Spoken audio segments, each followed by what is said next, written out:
So with this, I call the meeting to order at 7:06. We have a very full agenda today.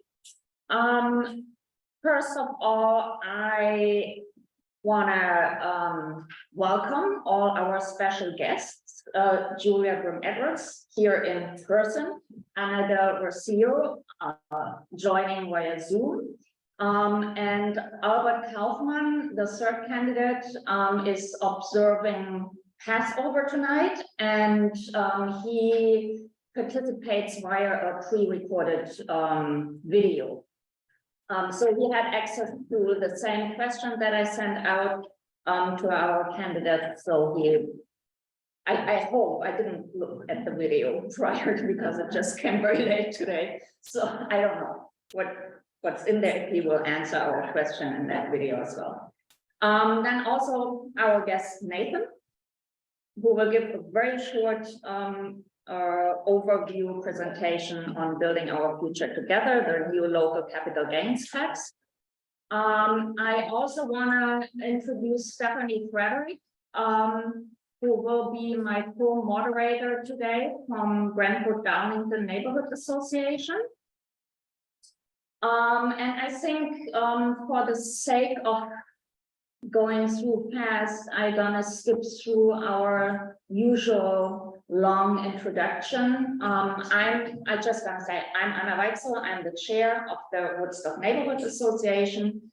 Sonia, our secretary, Fred, our vice chair, Sedge, our land use committee co-chair, Terry, our friend of the Woodstock Community Center chair, and where is he's gone. And we have Silke and Kelly, also our board members, and Anne-Marie joined, also our communication chair. With that, I want to go briefly through our agenda. We have a brief presentation from Nathan, and then we're gonna go through our candidate forum, which we will start for each of you having a brief introduction about yourself.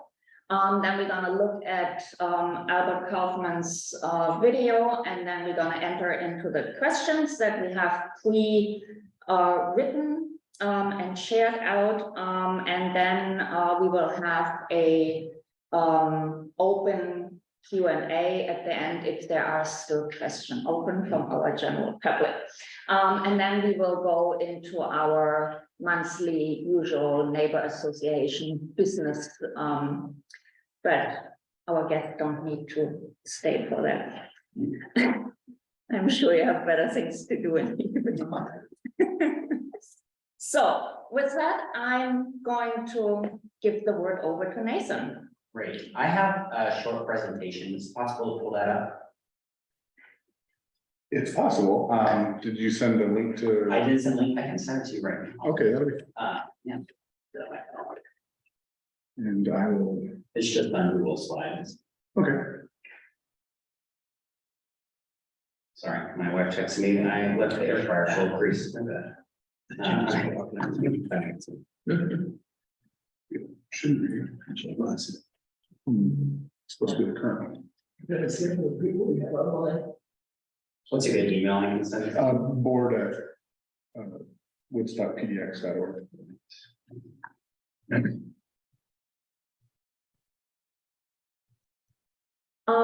Are there any special announcements from the general public that you want to contribute before we start and we wait for the presentation to come up?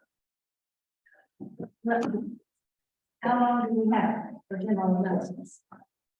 Right. Well, the plant sale is coming up, yes.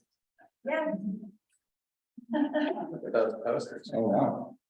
Yeah, this is a small one. There's a big one. Hopefully, it's. Who designed that? Sandy Perfetta? Sandy's husband, his name doesn't come to me, it's and coming on the press. Stuff. Okay. Yeah, but Saturday, May 13th, 9 a.m. to 3 p.m. our plant sale. Please join. Yes, And the plant sale is, it helps us keep the partnership agreement we have with Portland Works. Because we are, according to that, we are responsible for routine maintenance, which includes custodial work, which for 2+ years we did with volunteers, but think about that was not sustainable. The plant sale then pays for custodial service. So, This is how we keep our community center open and running. right, and the plants are mostly donated. I don't know if I'm running over time because I can. As soon as that presentation is there. The plants are donated from neighborhood gardens, partly. But we have a wonderful this year. Sure. It's a nursery called One Green World, which is really, sorry, I shouldn't know that. And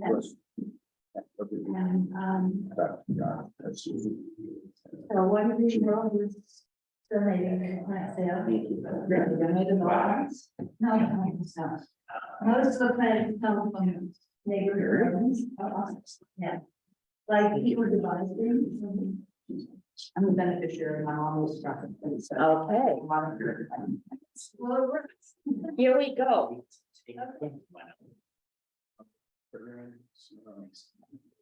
Take one or bow. And I'll make sure I send these copies to you, so folks who are on Zoom can attend or can review these as well. I've got 2 handouts going around. One is one paper on our stance on the campaign, and then the other one is a economic analysis that we had provided to us. So my name is Nathan Clark. I use he him pronouns. I'm here with Building a Future Together, which is a group of folks who are opposed to the upcoming capital gains tax, measure 26-238. Before we dive in, we talked to the first one. Is it not the first? Oh. Thank you. Before we dive in, I care a little bit about me, since taxes are super boring, but I find them very fun. I'm currently a consultant on this campaign. I've worked in local politics for about 8 years. In my fun side of life, I have 2 dogs and a partner, and garden and yoga and woodwork and do lots of fun stuff.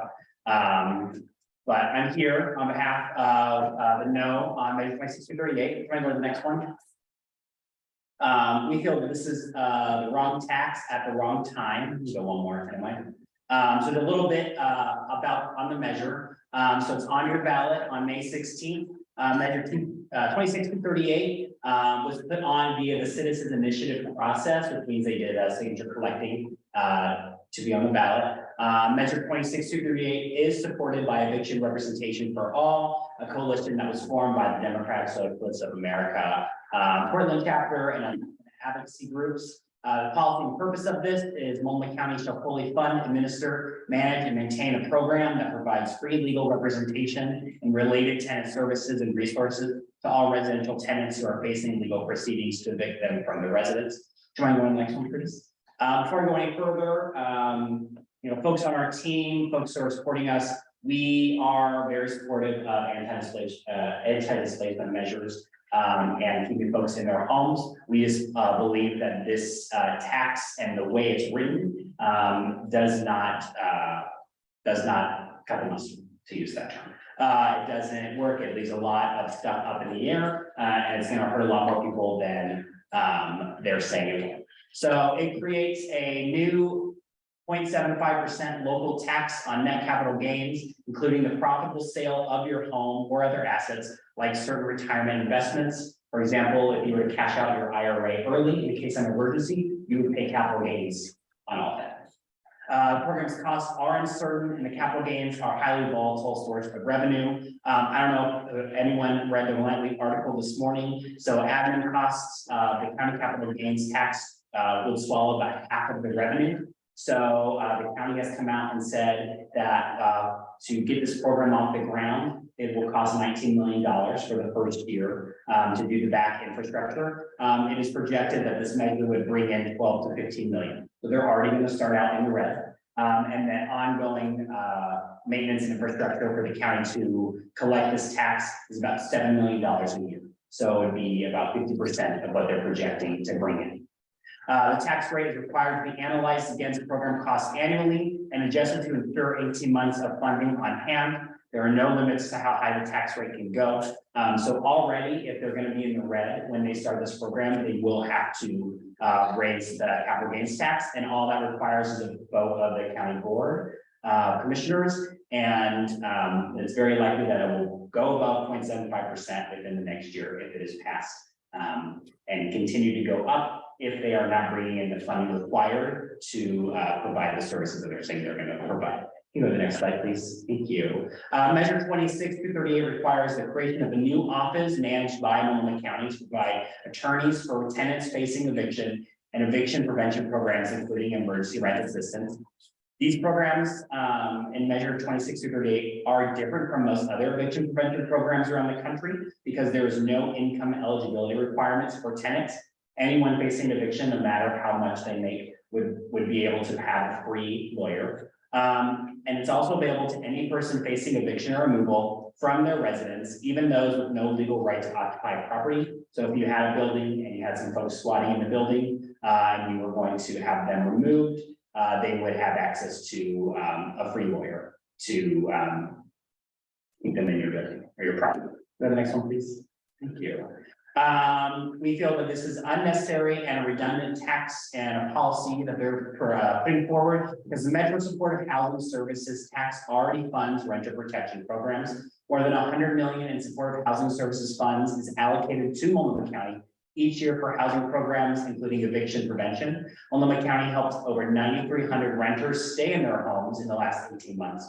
And supportive housing services funds supported 537 households by providing these households with legal services through the Oregon Law Center in 2022. Next slide. The last thing we need is another tax on local residents and small businesses. The next slide, please. All Multnomah County residents will pay. Every Multnomah County resident is subject to this tax regardless of income, amount of gain, or ability to pay. There are no income thresholds or brackets. Payment required beginning with the first dollar of gain. This also, if passed, will be retroactive. So any capital gains that you have starting January 1st of 2023 would be taxed, even if it's before passing the measure. No exemption for small family-owned businesses. There's no protection for proceeds from sale of your home, and there's no protection for taxable retirement savings accounts. I want to point out the fourth bullet point. That is currently a point of contention between our two campaigns, I will admit.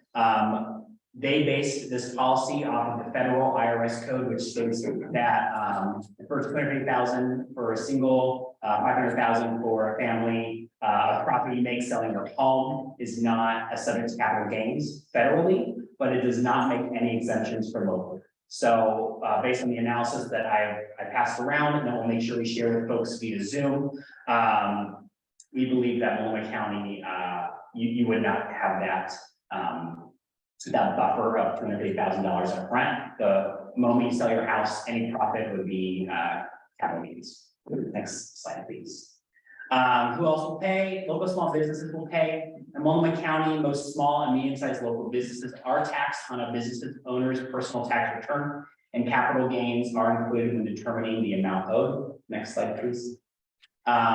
This was a snippet from our analysis. If ERA capital gains tax passes, a Portland small business owner may face an all in-state and local tax rate of over 26.2%. That would make us, we would have the second highest tax in the nation behind New York City. But their capital gains tax does not kick in until I believe you make over $1 million. So they have very differently. Combined with federal income taxes, the typical small business owner could pay 67.1% tax. Next slide, please. The only exception in measure 26 through 38 are that big corporations will not be paying. Multnomah County small business owners, middle-class families, and seniors will all pay a tax on capital gains, regardless of income or ability to pay.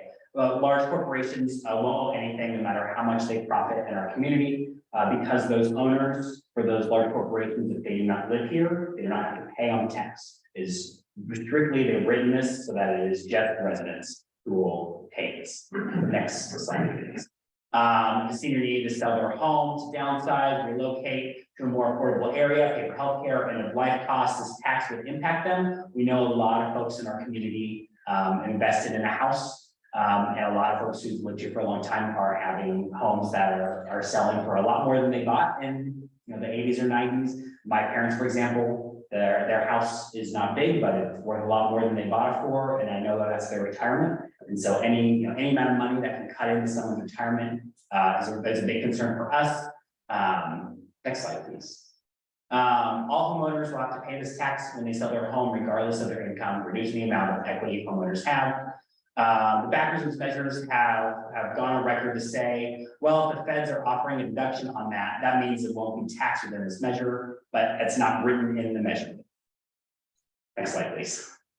For folks on Zoom, feel free to scan this QR code that will take you to our Perkins & Co. Analysis. Again, I'll make sure that's sent out to folks, but kind of the two things that really popped up: tax is volatile, it's cumbersome, and it's costly. And due to seemingly simplistic nature of this tax as proposed, we believe there will be several unintended consequences, making this tax anything but simple. Like this. Current Multnomah County Chair Jessica Peterson in the week last month said that this is like using a sledgehammer to pound a nail. This isn't the right solution. Next, this is a snippet of organizations and businesses that are in our coalition. Next slide. And these are all the elected officials that have signed on in opposition of this tax measure. Next slide, please. And then here's our website and our Facebook. I'm happy to answer questions, and I'll make sure that my information is shared. So folks, if you have questions later on, can ask. But I'm happy to answer any if folks have any. Thank you. We have 2 minutes for questions. Any burning questions immediately on this? Do we have any questions from our Zoom participants? I don't see any hands. It would be very helpful for the people on Zoom if you have a comment or question that you use the raise hand icon. Stephanie. Oh, yes, thank you. I do have a question. If this measure were passed, is it possible to challenge the legality of it later on? I mean, not that we want to go that path, but I'm just asking. That's always an option, depending on how it's rolled out and if there are additional snags that happened with how they create the office. One, for example, I used to work for Multnomah County for 5 years. I worked with I worked for one of the commissioners. There's a lot going on in the county, and a big concern that I have personally is they're required in this measure to have 5 different agencies that would provide legal services. I remember a few years ago when they were trying to do procurement for representation for undocumented immigrants in the community. We had a really hard time finding enough law firms that were interested in doing this work. So another concern I have is how are we going to find 5 different law firms who are going to provide this when it's written in the policy that you have to do that. That then would blow back on the county commissioners themselves for, you can see the headlines for whatever happens, but there's potential for it to be challenged in a few different ways. Thank you for that question. Thank you. Thank you. For the sake of time, thank you so much. Yeah, of course, thank you. For providing that information and presenting. Yeah, thank you very much. And coming by in person. No, thank you very much. I have to run and go build a table, but Feel free. yeah. And so we're also going to share your information if people will ask. Yes, and I'll make sure I send that to the board email. Yes. Okay, with that, we go on to our next agenda item, to our Multnomah County District Candidate Forum. There's somewhere also a commission in that term, right? that I always forget. So that's just, yeah, that's just me. I would like to ask Julia and Anna to give like a very brief introduction to yourself, who you are, where you're coming from, what your backgrounds are, and what's, and I mean, you know, the questions, so don't include those in your. Oh, this is, I don't know who wants to Do you start. want us to talk about the issues, or do you want to wait till the discussion? We wait for the discussion, so just give a big, maybe one big thing where you say like, this is what I really wanna Okay, achieve in the first place. okay, So Julia, do you want to start? sure, happy to do that. So good evening, thank you for having me here, and looking forward to hearing about the issues of interest to your neighborhoods, and also share why I'm running for commission. Julia BRIM-EDWARDS, and I'm running for the county commission because our home community, which has been a safe, affordable, thriving place to live, is under great stress. We have a humanitarian crisis in many of our neighborhoods. Crime is at high levels. We've had a record number of homeless people die in the street by last count. Gun violence continues at high levels in East Portland, and thousands of people are living in the streets without basic supports, without a clear path to shelter, and to safety, and ultimately to housing. And the county is in a unique position. I love the question we're going to get later about what does the county do, and how is it in the city, but the county is really in a unique position to improve things. And I know I can help the county commission by leveraging my skills, my experience, my expertise, and take on big problems, as I've done for the last 20 years as a community leader. We have a saying in our house, no complaining. If you see a problem, get out there and do something about it, which is why I'm running. It's probably also why I ended up on the school board. I grew up in Southeast Portland. I went to public schools here. And my first job, I worked at Preston Pool in the locker room. Randall and I, we've raised our family here. I live in the house I grew up in. My mom lives across the street. I started and run my own business, all in East Portland. And I love the cultural and the ethnic and the racial and economic diversity of my neighbors in East Portland. It's a great place. It's been a great place to live. And I'm concerned about it right now. I've been a community and parent leader for about 25 years, including 9 years as a volunteer on the Portland School Board. Working to improve school funding and also better outcomes with students. I've done that with Mike Rosen here, who served this district on the school board as well. I've also worked in the state legislature and in the federal government and in the private sector, and I manage my own business right now. And what I'll bring to the county commission is a set of experience and track record of tackling big issues. Maybe some qualities that I'll bring. I'll talk about the things that I'm interested in working on. But some qualities I'll bring is I'm very tenacious, which is handy if you're in a big public institution. And I've been in lots of big public institutions. I'm a good listener. I seek out people's ideas. I seek out different opinions than mine. I listen to experienced voices in the field. Sometimes, most of the time, the people closest to the work are the ones who have the best suggestions for how to change things or how to improve things. I'm also very action oriented. Only so much talking and meeting. I like to get in and solve problems and get after things. And I'll bring that to my service on the county commission. I'm also very focused on results and accountability. And I expect that when I'm in an organization that if we set goals, that we hold ourselves accountable, and I'll do that on the county commission. We can talk more about later, but the reason I'm running is there's an interconnectedness of the big issues facing the county right now, and their homelessness, mental health services, drug addiction, and public safety. And we need right now more leadership from the county commission focused on action, results, and accountability. And we definitely need more partnership with the city, because without that partnership, things aren't going to get better. So I'm happy to talk more later when we get into the questions, but that's a little bit of background about myself, and I'm looking forward to discussing and also hearing your ideas and what your concerns are. Thank you. With that, Anna, it's your turn. Oh, we don't hear you. I will do that.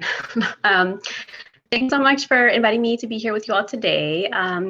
Last week, I went on a paramedic ride along across the county from OHSU to Legacy Mount Hood.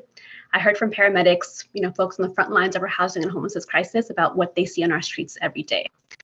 Of the many facts and data points they shared with me, 2 of them stand out. One is that my home in the heart of our county in District 3 is known to first responders as Heart Attack Alley. The compounding lack of primary healthcare services, excess of chronic stress worsened by the pandemic, and widespread poverty contribute to an epidemic of preventable heart attacks and deaths along I-205. The second fact, as far as my guide was aware, I was the only candidate or elected official in her 20 years of service that had participated in a ride-along with Teamsters paramedics. Both of these facts break my heart. The first is unsurprising given what we know about social determinants of health. The second fact I still struggle to process because my goodness, am I tired in 2023 of being the first or the only thing. The odds weren't high that someone like me would end up here speaking in front of all of you today, but I'm not here to be an exception. I'm here to represent families like mine who have known poverty, working families who without exception had the right to live without the odds stacked against us. My story is the story of so many in this county and in this country. I was the first to be born here, but I know the journey does not end here.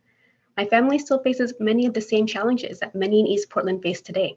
Our communities in East County are continually denied housing, denied food, denied healthcare, including critical support for mental and emotional wellness and addiction treatment services. We can do everything we're supposed to do, beat the odds, get the degree, land the job, and still breathe polluted air, still live in childcare deserts, still be racially profiled on the streets, on public transit, behind the wheel. It's because of my firsthand experience with injustice and inequality that I'm committed to working for every family in Multnomah County to find structured support, not unfair roadblocks on their way to success and prosperity. But I'm not running because of my commitment. I'm running because what I offer is directly relevant Multnomah County specific experience. I'm running because District 3 deserves a leader who is accountable first to communities, not to corporations. Our children look to us for answers, and they have every right to demand them. I know of no greater calling than to do right by the next generations, and that means showing up to the fight, as hard or complex as it may be, and it is hard.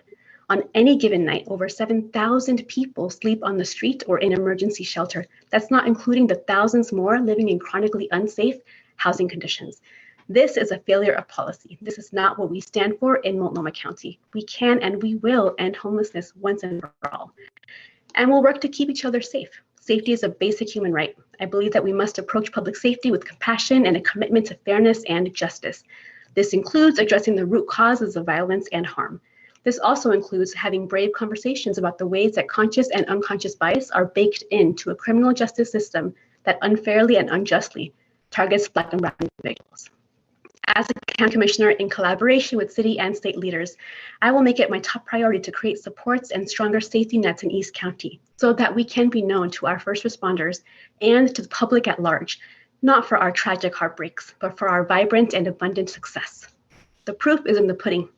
When I am county commissioner, I work to end the political neglect of East Portland, just as I am already doing as a county commission candidate, and as I have already done on the David Douglas School Board, and as a longtime public servant. I strongly believe that together, we can create a bright future for our families, our communities, and our region. I hope you'll come along for the ride. Thank you. Thank you. Do you have the video that we can share or? I'll try. Okay, let's see. Let me see if I can set it up first. In case there's a. Let's see here. Okay. I will try to present this and hopefully everybody will be able to hear it. We shall see.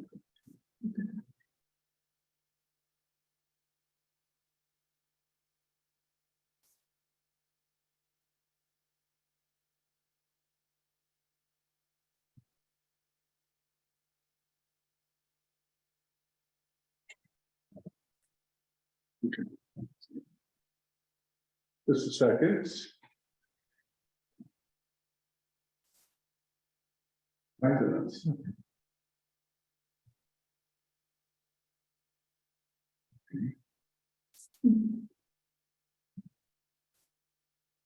Are you like yours?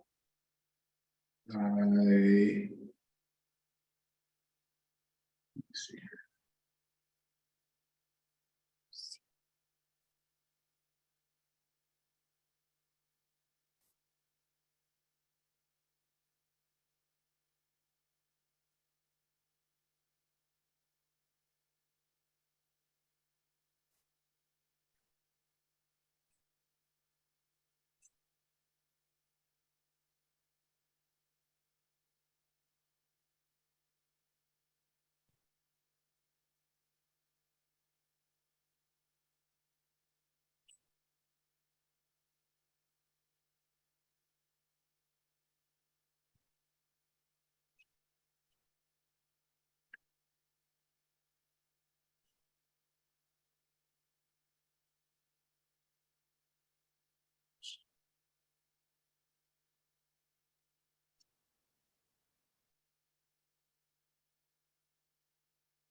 Is easy 'cause of you. And now I'll light the fire while you place the flowers in the vase that you bought today. Little Our House, Crosby, Stills, Nash and Young. All right. I'm gonna stop it for a second. About 30 seconds ago, I got the audio to work for everybody. And someone suggested we should restart. And I want to know what you think. I think we just keep going. Okay. Yeah. There was closed captioning. Right. Now to your questions. What I thought I would do is answer some of your questions, and then I will make an obvious pause spot for the chance for others to speak, and you can come back to some of my other answers if you wish. And you've offered me 10 minutes, which I think is very gracious. I've set a little stopwatch to see if I can keep it way under that. Some of you may already know me because I'm part of the Southeast Uplift Board. Some of you may know me from other neighborhood efforts that I've done or been a part of. And yeah, thank you for being a part of the neighborhood association. I appreciate that. I've been part of, I think, 5 different neighborhood associations. In Portland, I was the president of one, and now most recently was a board member on the Richmond Neighborhood Association, and now I'm a board member on the Southeast Uplift Board. All right, I'm going to go in the order of the questions that you posed to me. I'm not going to read them out loud, I don't think. I'm just going to go ahead and dive right in. So how I define the position that I'm running for is that it is a representative of the district that you're all sitting in at the moment, or that you live in, which stretches from Clackamas County to the Banfield and from 148th to 35th. I think it's about 120,000 people who live here. And, you know, it's basically a big square. I kind of think of it as the shape of Kansas or Oregon. One moment.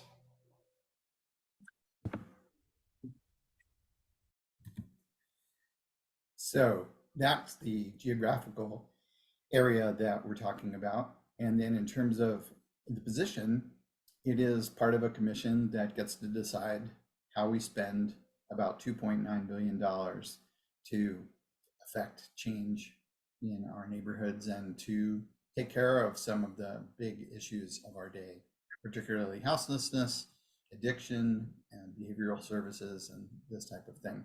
But the county, of course, reaches us in all sorts of other ways as well.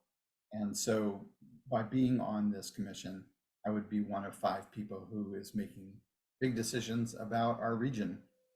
County commissioners also play a big role in cross-jurisdictional activities as well. So we interface with the city, with Metro at the state level, and in all sorts of other ways as well, via the neighborhood association.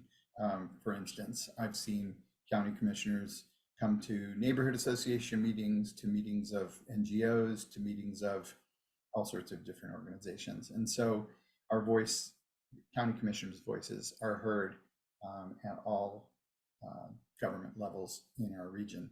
And one of the interesting things actually about this question and about this issue is the more I've been running for this office, the more I notice that there is a lot of confusion in the community about what county commissioners do, what the county does, what the city does. I myself, who've been involved in area politics for 20 years, often find that I'm confused as to who does what and how to get things accomplished in our system. My particular focus for this work probably be to continue along with the work that I have been doing for 20 years here, which a lot of it is livability issues. Most recently, I've been working to ban gas-powered leaf blowers from our midst. And I often thought that that was just a very small sort of niche issue, but it really touches on a lot of what the county does and could be doing for us, which is caring for our health. And we tend to think of leaf blowers as something that's just a noisy issue that's a bothersome problem. Yeah, but it's actually quite significant. The air pollution and noise pollution that comes from leaf blowers, it's kind of humorous, right? In this moment, there's something blowing nearby. So I don't know if you can hear it, but I can hear it. Anyway, it really does impact us greatly in terms of especially the air pollution. So I would continue working on that issue, whether or not I'm elected. And in fact, I want to encourage people who are listening to either get involved in pushing back against this device, or at least maybe take action on your own to figure out how to quiet your communities more where you live. That's been a big part of my work. In terms of how I would be in contact with you, I've noticed that the current office holder, Diane Rosenbaum, sends out an amazing email newsletter. If you're really curious about what this position does, she's setting a great example of the kind of work that the person in this position does. She's doing an incredible job, even though she's just filling in for a while, of representing us and paying close attention to what's happening in the district. Things that I'd like to achieve, I would like to achieve a ban on gas-powered leaf blowers and other gas tools. I'm also a huge proponent of working on keeping trees standing in our neighborhoods and in our world. Climate change is huge. I think that we're doing a lot of things to put Band-Aids on the problem. And I think that we could be doing a lot more to actually stave off climate change. Part of the issue to me is keeping trees standing. There's all sorts of things that we can be doing to help small woodlot owners, for instance, keep their trees standing, and also encouraging ourselves to keep trees standing.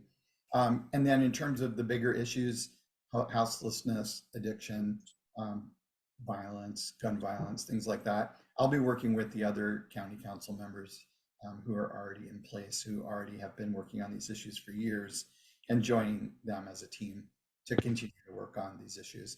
I've been very heartened by Jessica Vega-Peterson's work in this area, and I feel like her leadership now as chair is really going to help our region, and I'm excited to work alongside her.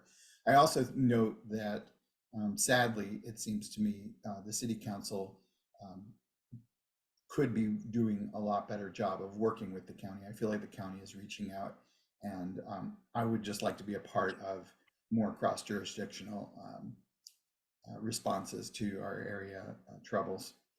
And wow, I'm already into this, 7 minutes long. I did not realize how quickly the time would go. In terms of climate justice and climate action, I think I would just be continuing to work on every different aspect of this. I mean, a lot of the decisions really should be made at the state level. Recently, California took an action that I really think Oregon could mirror, which is banning all small off-road engines that use gas. And basically all of the Electrify Now type initiatives that are going on all around us, I think they can be helped by the county, both with things like buyback programs for tools that use gas, all the way to the whole electrification of the interior of everyone's home. I mean, heat pumps should just be everywhere right now. So that's a little something on that. There are a few more questions that I see here, but I think I really do want to keep it a little shorter because I know what it's like to be on the other end of video comments in a neighborhood association meeting. So I thank you all for coming tonight. If you want to learn more, you can reach out to me via my website, albertkaufman.com. I'm also on Facebook and on Instagram as well. And I want to just put in a final pitch for getting involved. You're already obviously involved in your neighborhood, but there are so many things that we can do as individuals in our neighborhoods to make life better around us.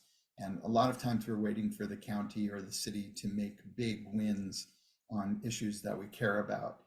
But I think there's a lot that we can be doing as well. And so I hope you'll join me in that fight. And on election day, I hope you're registered to vote, and I hope that you'll vote for me. And it's been wonderful to have an opportunity to present to you today. Thank you very much. And I hope you have a great rest of your meeting. And I'll talk to you soon. Okay. Thank you, Robert. So, and he did address some of the questions, obviously, already.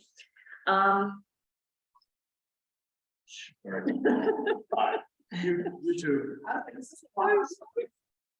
I'm just starting the page with the questions. Yeah, and moderators.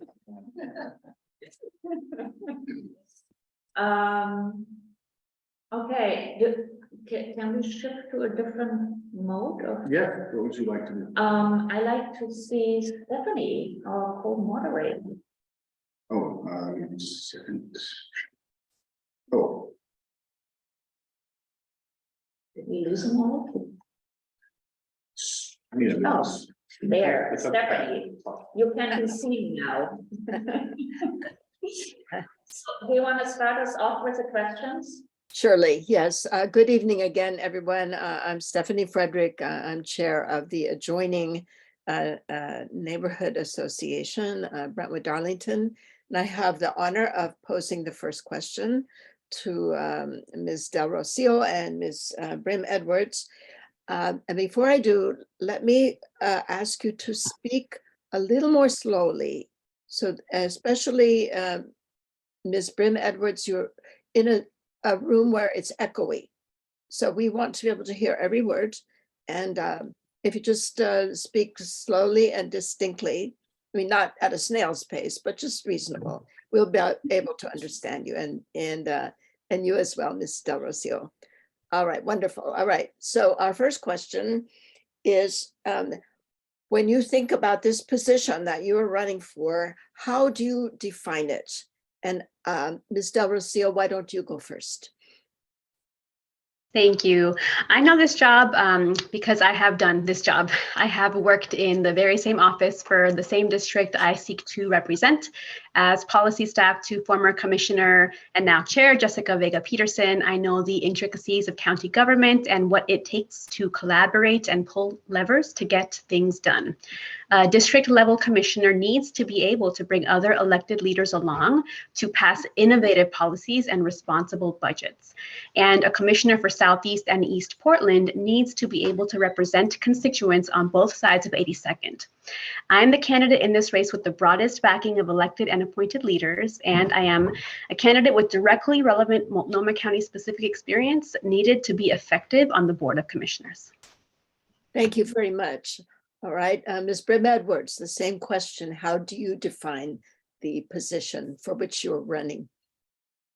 Well, I think you have two goals. And one is to listen to the concerns and the ideas and the perspectives of people. And District 3 has some really diverse neighborhoods.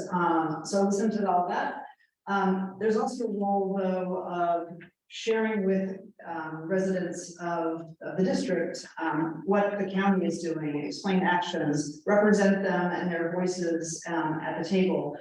There's a great example that the county right now is looking at opening a facility on 82nd, two of them, State Park Villages. And as somebody who's been in public life for a long time, the importance of engaging the community, the county just can't drop something in. So I think it's very important as a representative on the commission to make sure that if something's happening, the county is opening a new facility or doing something else within the district, that to make sure that community members know, they're informed, they get their questions answered before the county takes some sort of action. Certainly another huge responsibility of the county commissioner is approval of the budget. I have 9 years of approving $1 billion plus budgets. And really the most important thing is, I feel like in the budget process is making sure you prioritize the things that are going to have the biggest impact on the issues of most importance to this district. And again, it's homelessness, providing better services. It is creating greater access for mental health issues, drug addiction treatment, and also public safety. The county sheriff and also the district attorney's budgets are within the broader budget. So making sure that, especially when you look at the impacts further east in the district, the impacts of crime and everything else in public safety and gun violence, the offices and in the budget prioritizing the district attorney and also the sheriff's resources so that we've got a coordinated, effective public safety system. They're really prioritizing the budget and items in it that will be impactful to District 3. The other thing I think that's an important role for a county commissioner is there is an independent elected auditor that regularly audits the county programs. And what I find is elected official, important school board, we have an auditor as well, is those audits often give you a guide to how to better provide better services, how to use taxpayer dollars more effectively. So that's another key thing. I think that commissioners can use those audits to improve county services. And then lastly, there's lots of things where there needs to be partnership between the city, the county, state and federal officials. And I have 30 years of experience and partnership with city, county, the federal delegation, but really being able to work together. And that's a key role, because oftentimes if you have a joint ask, or there's a funding request, or to get things done, you have to bring jurisdictions together. And I'll bring those relationships and I'll bring them. I've used them on behalf of to benefit from schools, and I'll bring them to the county as well. Thank you. Okay, thank you very much. Anna, will you like to pose the next question? Yes, I will. So our next question is, what is your particular focus for the work as a Multnomah County District representative? And I know there are so many levels that you might need to address, but usually one has a very particular one big thing that you could go for, and this is where that question is directed to, and I ask you this time to start. Thank you. Well, I'm going to focus on the three big issues that I think are facing not just District 3, but the entire county. They're homelessness, mental health and drug addiction treatment, and public safety. And for homelessness, there's more than 5,000 people currently on the streets. There's not a comprehensive plan with a list of individuals of who we're trying to help, what services they need, what interventions are available, and whether those interventions are effective. I think it's very important the county continue to provide rent assistance, which prevents people from falling into homelessness, and also continue to focus on housing. And this is critically important because it's not happening right now, is to partner with the city to create more shelter options so that we can move people from the streets into shelter so that they're safe and ultimately into housing. But right now there hasn't been a cooperation between the city and the county, and essentially and we have a tragedy in our streets with people dying because if they're going to wait for housing to be built, in most cases it's going to be years. Mental health and drug addiction treatment, having talked to lots of first responders, there's an absolute need for sobering beds and also detox beds. They don't exist now, or we have so few that they're not really accessible. So if somebody wants treatment, they can't get it. We also needed a whole, and I'm sorry, I'm speaking so fast, sorry, I'll slow down. We also need a countywide holistic plan for drug addiction, from prevention, harm reduction, to treatment, to recovery. We also need to fix ballot measure 110. I think people voted for it with the expectation that treatment would be provided, and that has not happened. And then on public safety, if you look at the 911 calls across the city, Woodstock had 1,900 911 calls last year. Brentwood, Arlington had 2,500. If you move further east, 9,000 in Lentz. And so we think about the gun violence and the impacts on our community of ongoing crime and also gun violence. That it's really impacting District 3 in several ways. And one of the things that I want to focus on is better coordinating our public safety system. Is not working right now because of the pandemic. There were lots of places where gaps were created. So having the seamless system between the county and the city, whether it's the DA's office and the sheriff's office, basic law enforcement staffing, I think people, when they call 911, expect to have it answered and to have a timely response. And We also need a better coordination of non-police response, because a lot of those 911 calls aren't about crime or needing a police response, that it's because somebody's in a behavioral health crisis or in a mental health crisis, drug overdose. And city and county have a key role to play in coordination, because the city has a Portland Street response, which is a paramedic and a social worker. And the county has Project Respond, which is also for behavioral health crisis, but more acute ones. And so getting better coordination, so really people get when that call comes in and somebody needs help, that the city and the county are working closely together, and people get the help and assistance we need, and we have safer neighborhoods. Thank you. Same question for you, Anna. What is your particular focus for the work? My focus are the issues that are most important to people in Multnomah County today: housing and homelessness, mental health and addiction, treatment, making sure we have enough treatment beds, and of course, community safety. But it is the convergence of these crises, that really is what needs most attention. This convergence is decades long in the making. What we need is a new direction for our government and a renewed sense of urgency from those in power. Last week, I received a rent increase notice of $209. I rent a small 2-bedroom apartment with my 2 children. Now I'll have to figure out how to pay more rent with childcare costs, rising food costs, and monthly bills. Or I'll have to move. I'm sharing this information because it demonstrates the extent to which I am in touch with the day-to-day realities of people in our county. We need people in office who understand the struggles that communities face and the importance of working earnestly for affordable housing, displacement prevention, and shelter for those who are unhoused. This morning, we saw the announcement of new leadership for the Joint Office of Housing and Homeless Services at the county and the city. There is a great opportunity now to provide collective leadership across current commissioners and the chair's office and the city commissioners that will bake into the next couple of years of leadership in that office an approach that is balancing long-term and short-term needs, an approach that is equitable, and an approach that addresses long-standing historical underinvestments in Southeast and East Portland. My job as county commissioner will be to bring people along in the commission and also in the community, folks who have been directly impacted, stakeholders, tenants, owners, folks who are providing services for housing, to make sure that we work to create a new precedent and set a new standard for how we would like to see housing in East County. Thank you. Okay, thank you very much, both of you. Ms. Del ROCÍO, I will address you first for the next question.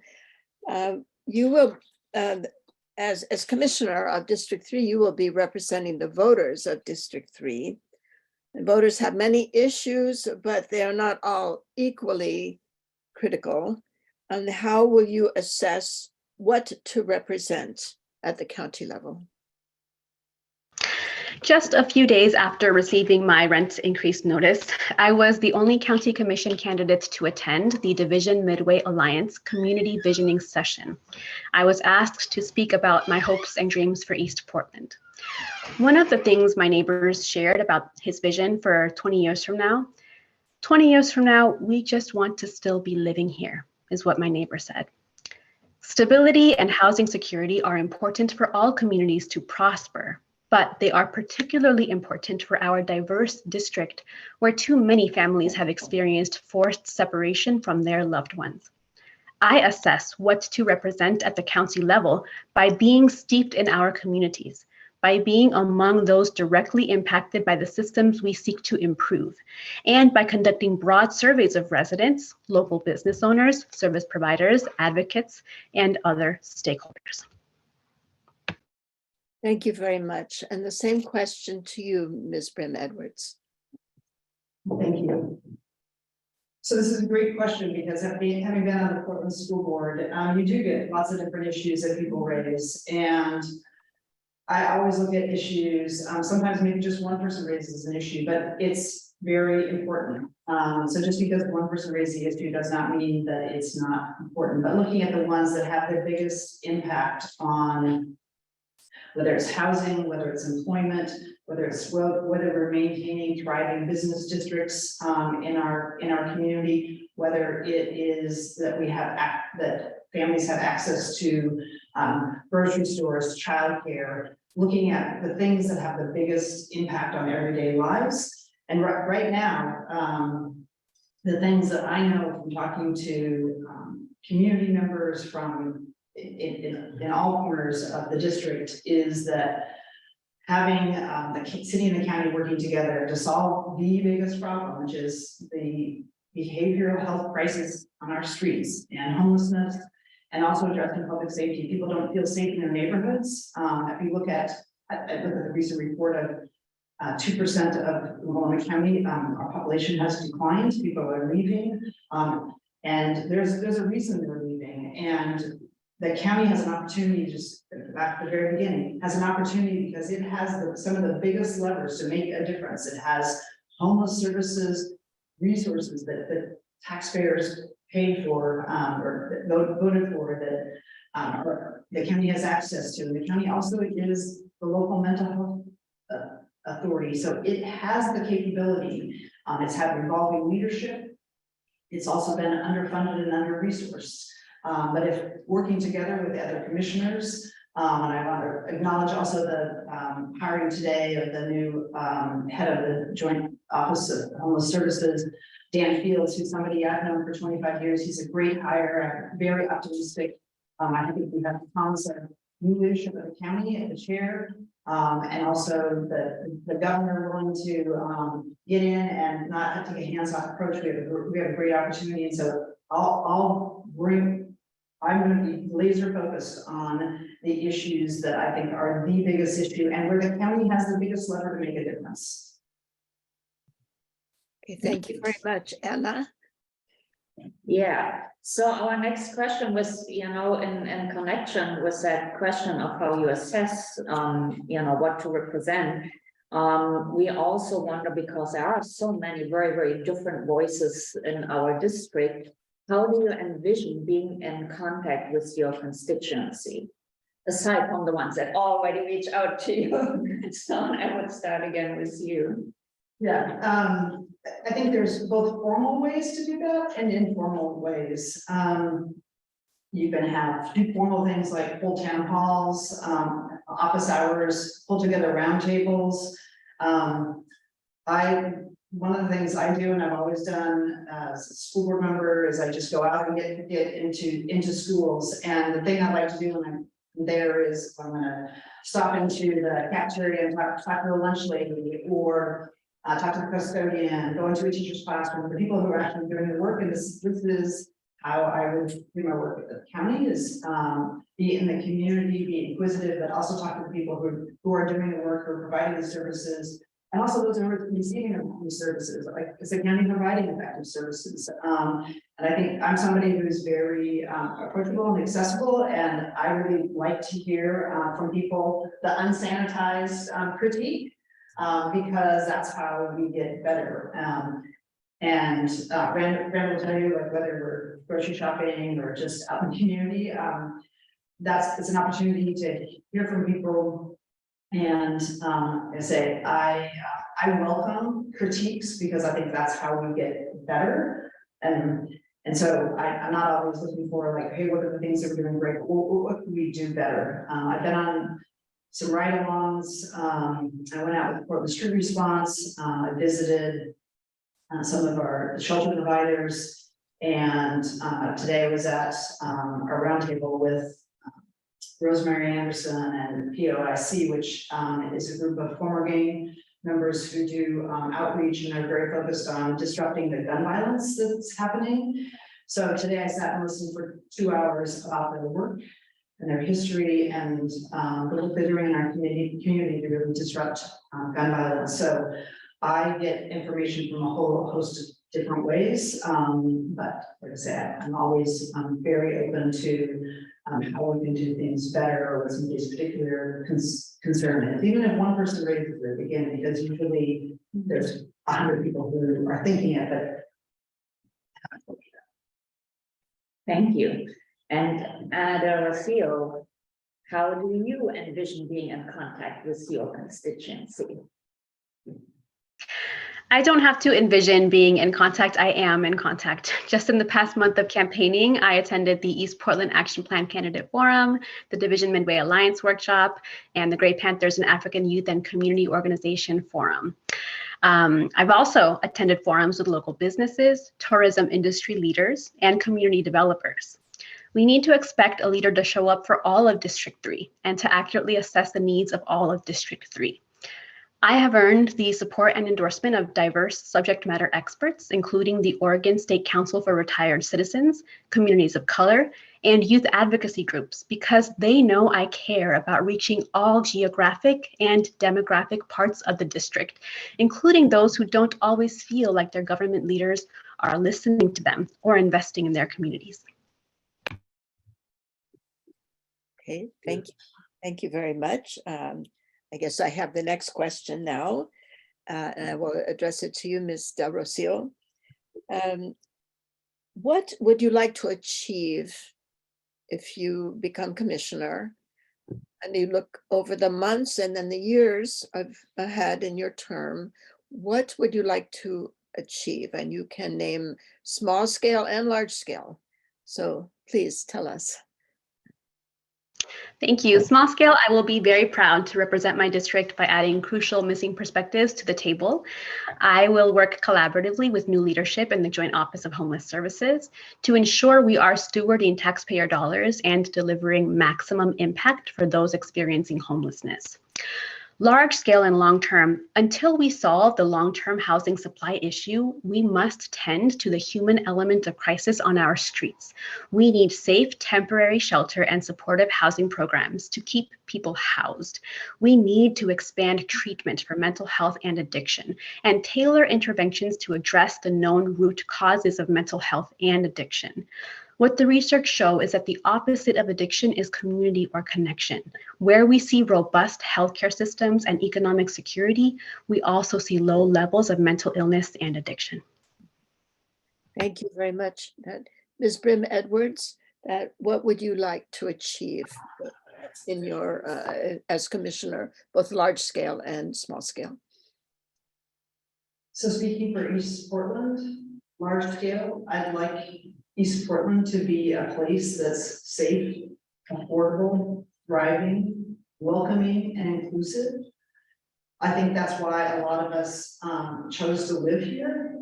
And right now that's in danger, but I'd like that to be what our community, it has been, and I believe it can be working together.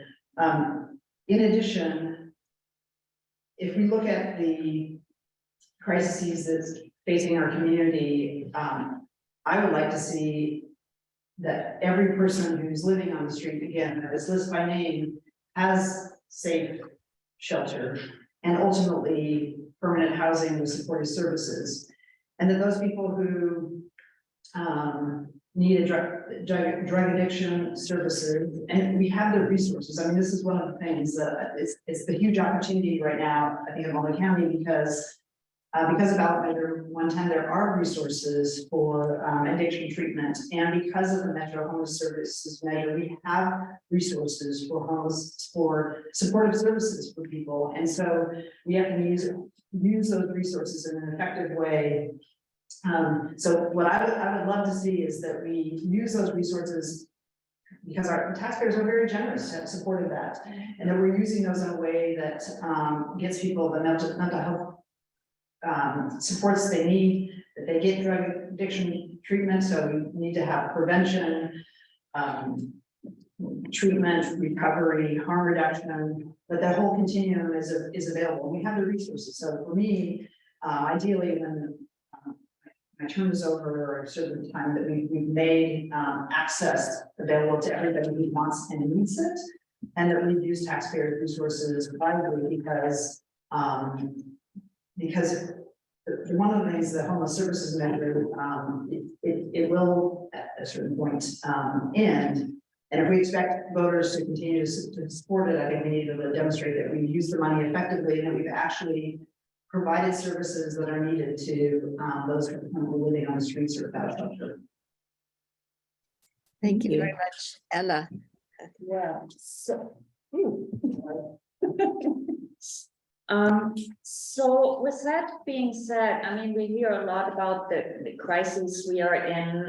You both are addressing that. Also, you know, you just spoke about the thriving aspects for our district. And what I heard over the last few months quite a bit is from representatives of all levels that we need to increase the livability or get parts of that lost livability back. What does it mean to you, the term, how would you define livability, or what do you understand when people talk about livability from your point of view, and start with you?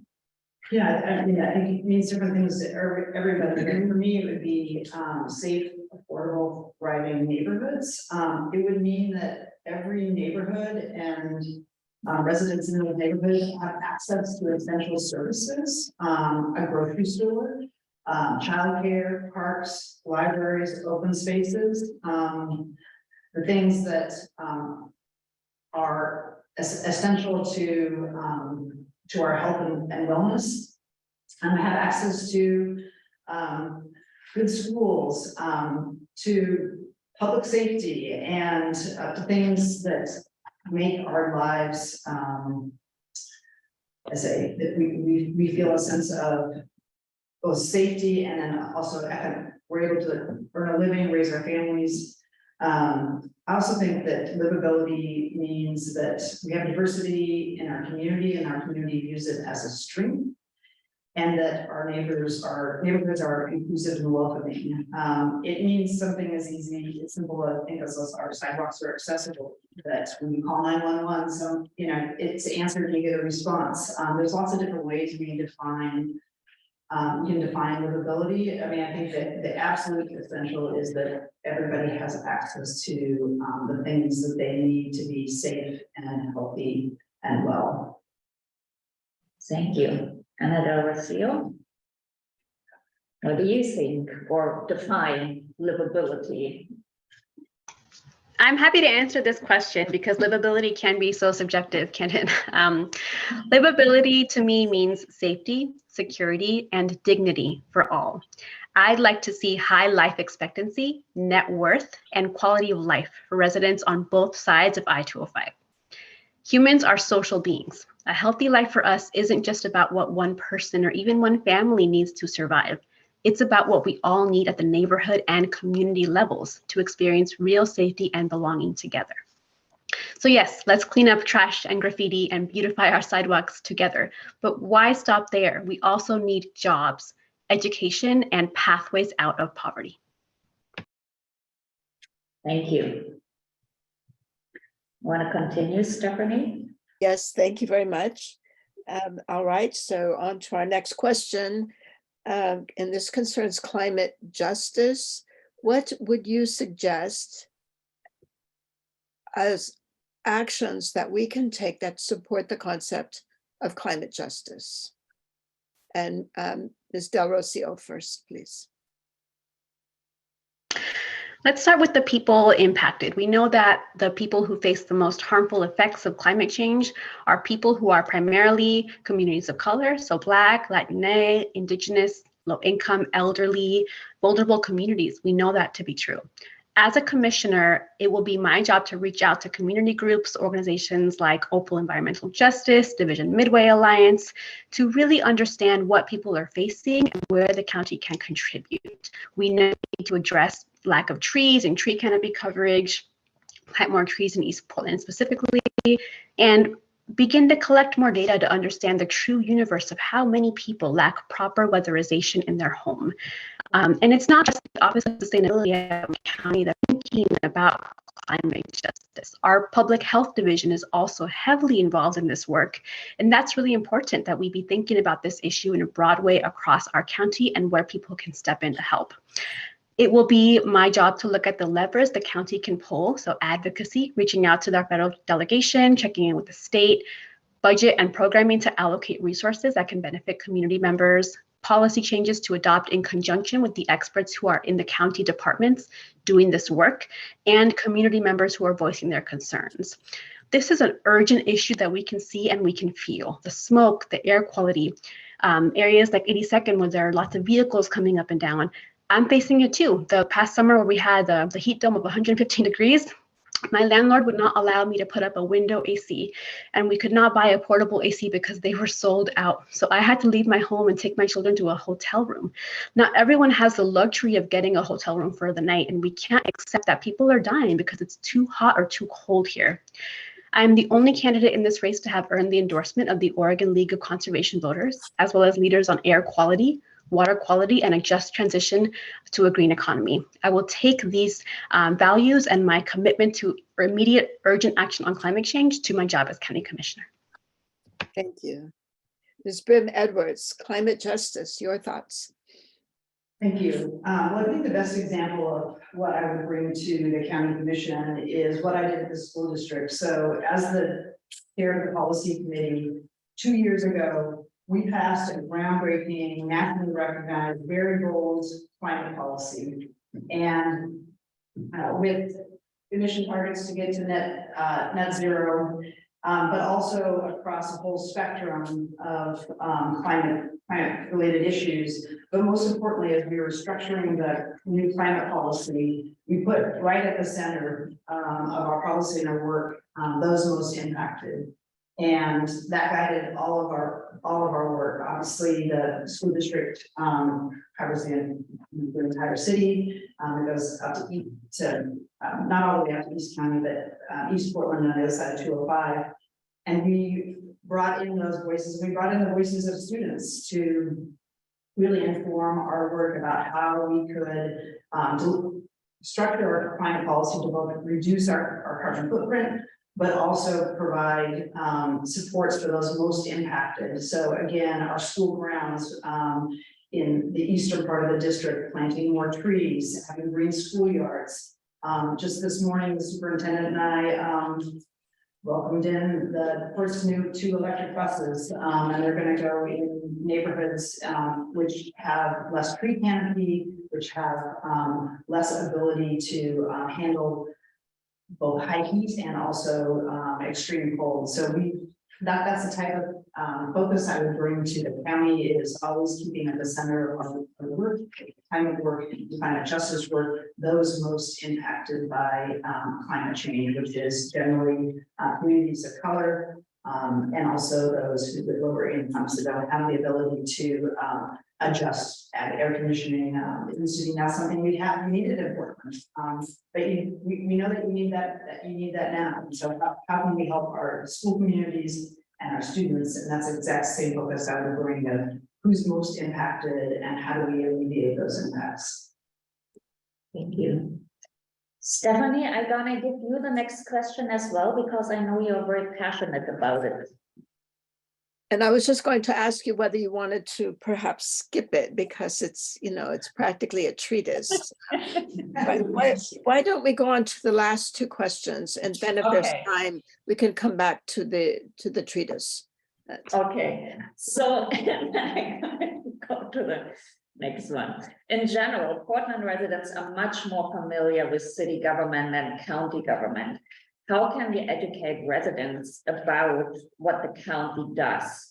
So, and please name important county functions that affect our lives in Southeast and East Portland. And I start with you again. This is a great question. My mom asked me this one. Because of confusion of that's the city, that's what the county does, and there's so many things that actually there's interconnectedness. Yes. So if I looked at the major responsibilities, and certainly the major responsibilities right now for our community and getting after the issues that are most challenging us, homeless services, the county's in the lead. The city has a responsibility around housing as well, but really for homeless supportive services, the county's in the lead. It's also the local health authority and the local mental health authority. So again, mental health access, the behavioral health crisis that we're facing on our streets, that's squarely right in the county's wheelhouse. Public safety, again, they have 2 important components of the whole bigger public safety ecosystem, which is the district attorney and the sheriff's office and the county jails. Also, this county has the other services that also make our communities wonderful, which is our libraries. I know the Woodstock Library is well used and loved. It has animal shelter and control. Again, very important services, but not as well known. It's the property tax and assessment, maybe not the well liked portion of the county government, but it has some really important roles. And I say, but right now, the county has the levers and some of the most important issues that need to be addressed in our community. And they need to do it in concert with other local government elected officials and community. Thank you. And another ROCÍO, same question to you. How can we educate residents about what the county does and what, in your view, are the important county functions that affect our lives in East Portland?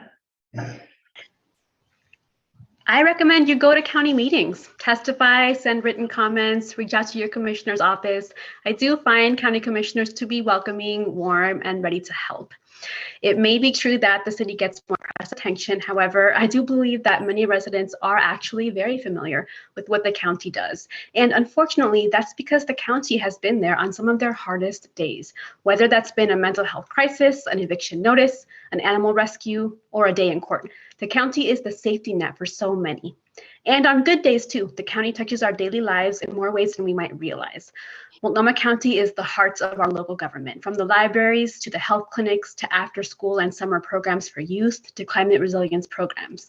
This is a large government body that has so much power to impact and influence not just folks who are having tough times or folks who are accessing day-to-day programs, but also generations to come. As a public health authority, we have a role to make sure that our generational health is thriving. And as county commissioner, I will see to it that we apply a county-wide and an equity lens to every single function and department at the county. Thank you. Thank you very much. Yes, all right. And I'll go to the last question in our list. And I'll ask you first, Ms. Del Rocio, that can you evaluate how well city and county efforts are coordinated? Maybe you could evaluate on a 1 to 10 scale.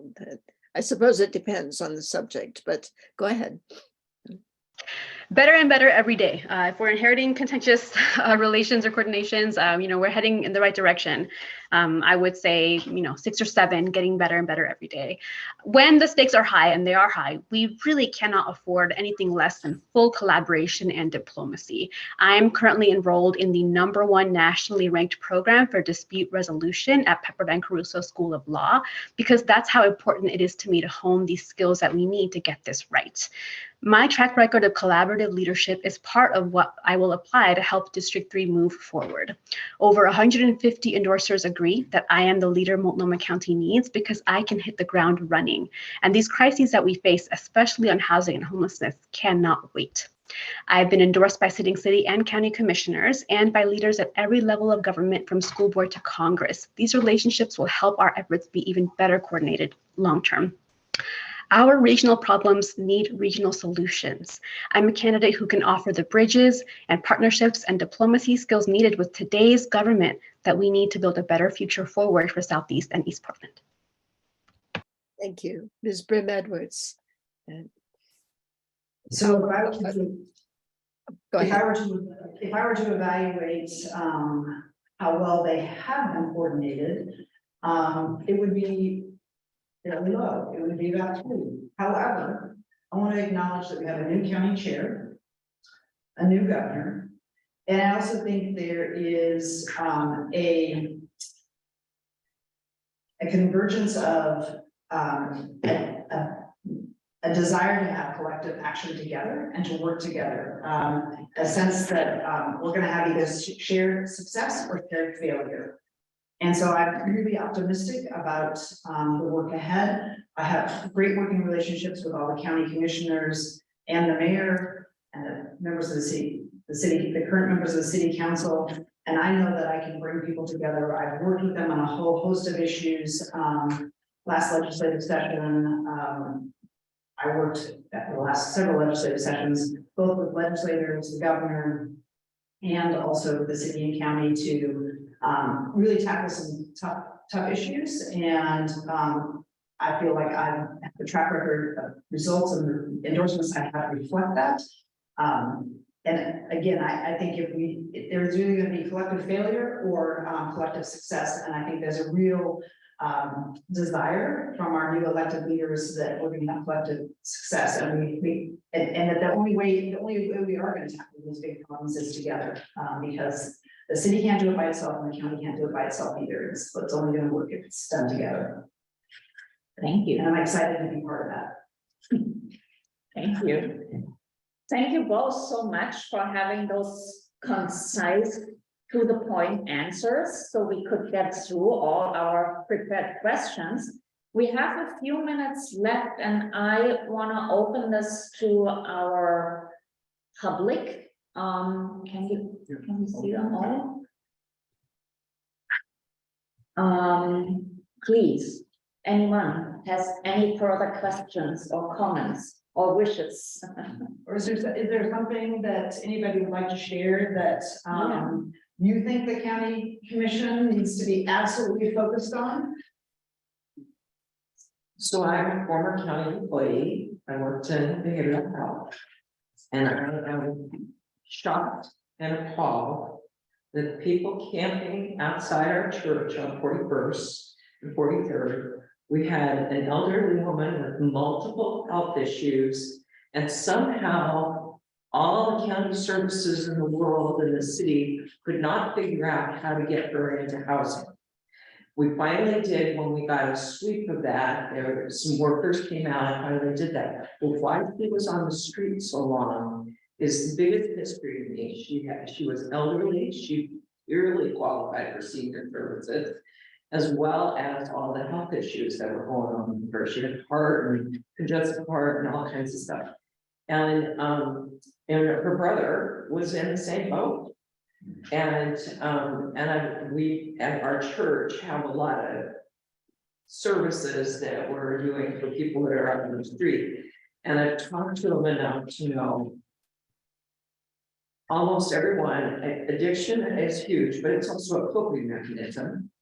But these are people that the school system failed because they didn't know that they had cognitive delays, developmental issues, so on. And so as soon as they run into a barrier in housing or whatever, they're stopped dead. They don't know how to deal with it. And they think if they just ignore it, it'll go away. And then the next barrier comes, and then the next, and then they're out on the streets. We got to keep people from one falling out of housing. And then we've got to get these people into housing. Some don't want it, fine, they can, I don't care where they go at this point. I'm so fed up with the debris that surrounds our church. But those that we can get housed, let's get them in. And why are not all the senior services? Why aren't all the developmental delay services? Why aren't all health services? Why isn't that stuff working? I'm frustrated beyond belief, and I've worked in it. I know where it's heartbreaking. What was the final? Was there a social worker or an outreach worker? So I think it was somebody from, I don't know whether it was street response or when they were going to do the sweep, they sent out somebody, and we had been a central city concern, and they did interviews with them, and then they gave them a little mobile phone so they could stay in contact with them, because that's the other trick. And then they worked on, they got her into the Old Town Clinic for a whole afternoon of medical, and finally got her stabilized on her meds and stuff, and then we bought some of the meds for her. And the same with her brother, but her brother took like, I'm thinking 9 months. And part of the time he was in a hotel, he just got in, it took 12 months. But by 9 months, he was in a hotel. She took about 6 months to get off the street. And they were living out of a van. If we didn't have a porta potty, they wouldn't have any place to do their business. And she's in housing now? She's in housing downtown, at his feet. And he's back volunteering at our food pantry, but I couldn't figure out, and I sent an email to the mayor and said, And then with the same with Beaches Trend, you've got churches all over doing all kinds of services. Why aren't outreach services coming and hanging out on Saturday afternoons from 11 to 2 in our church parking lot and connecting people to services? It's an easy capture. We got 50, 100 people coming through there. It's an easy capture. Yeah, this is the having the list by name, so that we can follow up, we can identify what's needed, and then provide interventions and then assess whether the interventions are effective. Right, right. Well, I think that's a. Sorry, I'm just trying.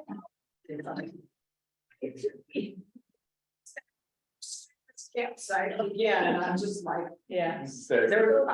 It's a great example for, what I see on many different levels and what started me and brought me to the neighborhood association, being a real outsider. Where I felt like, I don't understand the city at all. I have like no understanding how to access this culture, how to get information. I don't know how this place communicates.